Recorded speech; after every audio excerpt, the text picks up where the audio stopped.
Hello বন্ধুরা, তোমরা সবাই কেমন আছো? পুজোর পর একাদশীর দিন চলে গিয়েছিলাম টিউলিপ রেস্টুরেন্টে ডিনার করতে। এই ট্রিটটা দিয়েছিল আমার দুটো দিদি। তো টিউলিপে আমার ফার্স্ট টাইম যাওয়া। ভিতরে অ্যাম্বিয়েন্সটা আমার খুবই ভালো লেগেছে। আমরা যেহেতু অনেকজনাই ছিলাম তাই একটা বড় টেবিল দেখে বসে পড়লাম। আর এই যে মেনু কার্ডটা দেখে নাও।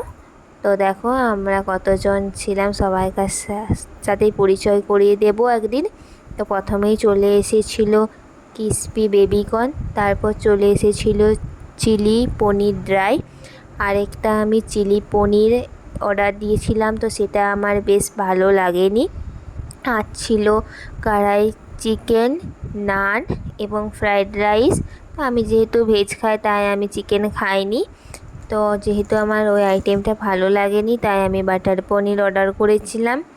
আর এদিকে ছিল মশলা কুলচা। তো খাবার আমার বেশ মোটামুটি ভালো লেগেছে, বেশ ভালো লাগেনি। তো বাড়ি আসার সময় প্রচুর বৃষ্টি হচ্ছিল। জিজুরা কোনো রকম করে একটা টোটো অ্যারেঞ্জ করেছিল, তো সবাই আধভিজা হয়েই গিয়েছিলাম। তো চলো বাড়ি যাওয়া যাক, টাটা।